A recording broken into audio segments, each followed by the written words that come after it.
வணக்கம் நேயர்களே. கரூரில் விஜயை பார்க்க சென்று உயிரிழந்த விவகாரத்தில் தற்போது மாறி மாறி குற்றச்சாட்டுகளை ஆளாளுக்கு வைத்துக் கொண்டிருக்கிறார்கள். ஒன்று, சரியான நேரத்துக்கு விஜய் வரல, 10,000 பேர்னு சொல்லிட்டு 27,000 பேரை கூட்டிட்டு வந்துட்டாங்க, எந்த விதிமுறையையும் தாவேகா கடைபிடிக்கலன்னு காவல்துறை பதிவு செய்த எஃப்ஐஆரில் அடுக்கடுக்கான குற்றச்சாட்டுகள் கூறப்பட்டிருக்கு. இது ஒரு பக்கம் இருக்க, தாவேகா தரப்பு வழக்கறிஞர் என்ன சொல்றாரு தெரியுமா? சென்னை உயர்நீதிமன்ற மதுரை கிளையில் மனு தாக்கல் செய்துவிட்டு நிருபர்களிடம் பேசிய போது அவர் பதிலுக்கு பல்வேறு கேள்விகளை எழுப்பியிருக்காரு. குறிப்பா உடற்கூராய்வு செய்யப்பட்டது பற்றின பல்வேறு சந்தேகங்களை அவர் எழுப்பியிருக்கிறாரு. முதல்ல அந்த பேட்டியை பார்த்து விடலாம். உடல் கூராய்வுங்கிறது மாலை, அதாவது ஆஃப்டர் சன்செட்டு பிஃபோர் சன்ரைஸ் செய்ய மாட்டாங்க. மாலை 6 மணிக்கு பிறகு செய்ய மாட்டாங்க. ஆனால் இந்த வழக்கை பொறுத்தவரையில் ஒரே இரவில் கிட்டத்தட்ட ஒரு 39 பேருக்கு அவங்க உடல் கூராய்வு செஞ்சுருக்காங்க. நைட்டே இன்பார்ம் பண்ணி வச்சுருந்துருக்காங்க. இது இது எப்படிக்கான இது ஒரு சாத்தியம் எப்படி இருந்துச்சு? இந்த மருத்துவர்கள் எங்கேருந்து வந்தாங்க? அந்த மருத்துவர்கள் அந்த உடல் கூராய்வு செய்வதற்கான அந்த தகுதி படைத்தவர்களா? இதே போன்ற கொஸ்டின் எல்லாம் எங்களுடைய வழக்கில் நாங்கள் இன்றைக்கு தொடுத்திருக்கிறோம். தாவேகா தரப்பு வழக்கறிஞர் பேசியதை பார்த்திருப்பீங்க. அவர் பேசியதன் சாராம்சத்தையும் நாம் இங்கே பட்டியலிட்டிருக்கிறோம். குறிப்பாக அவர் சொல்வது என்னன்னா, மாலை 6 மணிக்கு மேலே பொதுவாக உடற்கூராய்வானது செய்யப்படாது. அப்படி இருக்கின்ற போது கூட்ட நெரிசலில் சிக்கி உயிரிழந்தவர்களை ஏன் இரவு நேரத்தில் உடற்கூராய்வானது செய்யப்பட்டதுன்னு அவர் கேள்வி எழுப்பியிருக்கிறாரு. இது மட்டும் இல்லாமல் ஒரே இரவில் எப்படி 39 பேருக்கு பிரேத பரிசோதனையானது செய்யப்பட்டதுன்னும் அவர் கேள்வி எழுப்பியிருக்காரு. இதற்காக அதிக மருத்துவர்கள் எங்கிருந்து வந்தார்கள்?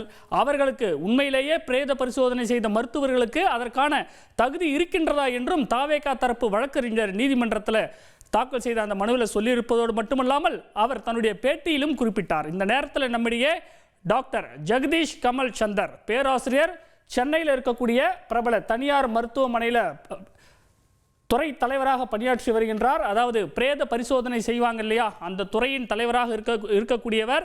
சுமார் 11 ஆண்டு காலம் அனுபவம் வாய்ந்தவர். அவரிடம் நாம் இது பற்றி கேட்கலாம். சார் வணக்கம், இணைப்பில் இணைந்தமைக்கு நன்றி. பொதுவாக சூரியன் மறைஞ்சதுக்கு அப்புறம் பிரேத பரிசோதனை செய்யக்கூடாதுன்னு சொல்லப்படுது. விதிகள் என்ன சொல்லுது? பொதுவாக பார்த்தீங்கன்னா, நம்ம பிரேத பரிசோதனைன்றது சூரிய ஒளிச்சத்துல பண்றதுக்காக நம்மளுக்கு அப்பதான் சரியான ஒரு கலர் ஏதாவது சேஞ்சஸ் ஏதாவது இருந்துச்சுன்னா உடல்ல அப்படின்றத நம்ம பார்க்க முடியும். அப்படி நம்ம பார்க்க முடியாத சில சூழ்நிலையில அப்போ நம்ம யூவி லைட் அந்த மாதிரி ஏதாவது யூஸ் பண்ணி நம்ம பிரேத பரிசோதனை கண்டினியூ பண்றது உண்டு. ஆனா இந்த யூவி லைட்டோ இல்ல மற்ற இன்ஃப்ராஸ்ட்ரக்சர் இதெல்லாம் எல்லா ஹாஸ்பிட்டல்ஸ்லயும் இருக்காது. அதனால நம்ம எப்போதுமே என்ன பண்றாங்கன்னா, இந்த சூரிய வெளிச்சம் இருக்கிற டைம், அதாவது 4 மணி 5 மணி வரைக்கும் இருக்கிற டைம்ல பிரேத பரிசோதனைன்றது நார்மலா நடக்கும். ஆனா இந்த சில மாதிரி இந்த லா அண்ட் ஆர்டர் சிச்சுவேஷன்ஸ்ல நம்ம பிரேத பரிசோதனை சீக்கிரமாக செய்து முடிக்க வேண்டும் என்ற சூழ்நிலையில, அதுவும் இல்லாம இந்த மாதிரி கூட்ட நெரிசல்ல ஏற்பட்ட இறப்புக்கு என்ன எதனால இறந்தாங்கன்றதோட யார் இறந்திருக்காங்க ஐடென்டிபிகேஷன், அது ரொம்ப இம்பார்ட்டன்டான ஒரு விஷயம்.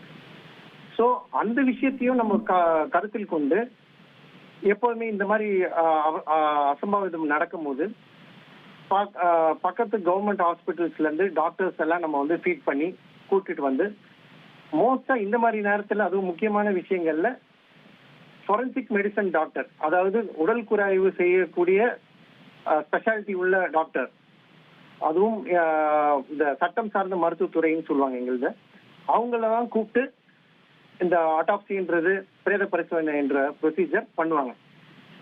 செய்யலாமா கூடாது சார்? சுருக்கமா, இரவு நேரத்துல செய்யலாமா கூடாதா? அந்த ஸ்பெஷல் பர்மிஷன் யூஸ்வலா அந்த டிஸ்ட்ரிக்டோட ஹெட் கலெக்டர் இல்ல ஜுடிஷியரியில இருந்து ஒரு ஆர்டர் மாதிரி வாங்கிட்டு வந்தாங்கன்னா, ஸ்பெஷல் கேசஸ்ல அதுவும் ஆக்சிடென்ட்ல அந்த முதல் தகவல் அறிக்கையில ஆக்சிடென்ட் மாதிரி இருக்கிற பட்சத்துல அது அவங்க ஆர்டர் கொடுப்பாங்க. அந்த ஆர்டர் பேஸ் பண்ணி முதல் கூராய்வு பண்ணலாம். ஸோ கலெக்டருக்கு அந்த அதிகாரம் இருக்குன்னு சொல்றீங்க. ஸோ இப்போ இந்த கரூர் சம்பவத்திலையும் கலெக்டர் கிட்ட முன் அனுமதி பெற்றுத்தான் இந்த உடற்கூராய்வு செய்யப்பட்டிருக்குமா? அப்படிதான் செஞ்சிருக்காங்க சார். இப்போ பொதுவாக சூரிய வெளிச்சத்தில் தான் உடற்கூராய்வு செய்யப்படும் அப்படின்னு சொல்றீங்க. இப்போ இரவு நேரத்தில் நம்ம செயற்கை வெளிச்சத்தில் அந்த உடற்கூராய்வு செய்யும் போது என்ன வித்தியாசம் பகலில் செய்யறதுக்கும் இரவுல செய்யறதுக்கும்? பெருசா வித்தியாசம் இருக்காதுங்க. பகல்ல நம்ம எப்படி செய்யறோமோ இந்த ஸ்பெஷல் லைட்ஸ், இந்த யூவி லைட்லாம் இருந்துச்சுன்னா பெருசா எந்த வித்தியாசமும் இருக்காது. அப்படி இருக்கும்போது இறப்புக்கான காரணத்தை துல்லியமா கண்டுபிடிக்க முடியுமா சார்? துல்லியமா கண்டுபிடிக்க முடியும். ஆனா வந்துட்டு அந்த அந்த ரூலிங்லயுமே வந்துட்டு இந்த கொலை வழக்கு இல்ல ஏதாவது சஸ்பீஷியஸ் டெத் இருந்துச்சுன்னா பண்ணக்கூடாது. அவங்களுமே வந்துட்டு ஆர்டர் போட மாட்டாங்க. கலெக்டருமே சரி, ஜுடிஷியரியும் சரி, யாருமே வந்துட்டு இந்த மாதிரி நேரத்துல வந்து ஆர்டர் போட மாட்டாங்க. அப்படி அவங்களுக்கு முதல் தகவல் அறிக்கையில வந்துட்டு அவங்களுக்கு டவுட் எதுவுமே இல்லை, இது வந்துட்டு ஒரு விபத்துல நடந்த ஒரு இன்சிடென்ட் தான் அப்படின்றது அவங்களால சொல்ல முடிஞ்சிச்சுன்னா அப்பதான் அவங்க அந்த ஆர்டரே போடுவாங்க. இப்போ பொதுவாக வந்து ஒரு உடலை உடற்குறாய்வு செய்ய எத்தனை மணி நேரமாகும், எத்தனை மருத்துவர்கள் தேவைப்படுவாங்க?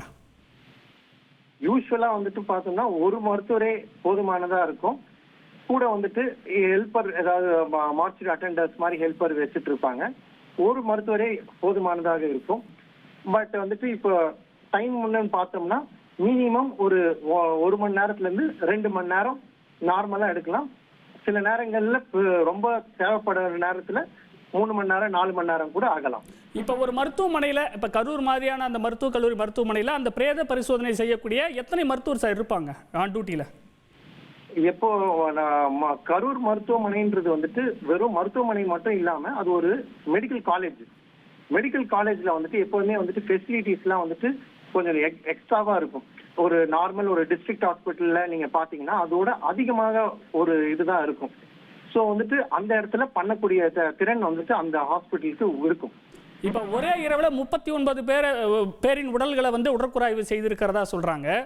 அப்படி இருக்கும்போது இது சாத்தியமா சார்? சாத்தியங்க. இப்போ அங்கேயே எப்போதுமே யூஸ்வலா ஒரு ஹாஸ்பிட்டல்ல ஒரு 4 ஃபாரன்சிக் மெடிசன் டாக்டர்ஸ் இருப்பாங்க. அது மெடிக்கல் காலேஜ்ன்றதுனால அப்படி சப்போஸ் வந்துட்டு அதிகமான தேவைப்படு இந்த 40ன்ற எண்ணிக்கை இருக்கிறதுனால நம்ம வந்துட்டு பக்கத்துல இருக்கிற டிஸ்ட்ரிக்ட்ல இருக்கிற ஹாஸ்பிட்டல்ஸ்ல இருந்து கூட்டிட்டு வந்தாங்கன்னா இது வந்து தாராளமா செய்யக்கூடிய ஒரு விஷயம் தான்.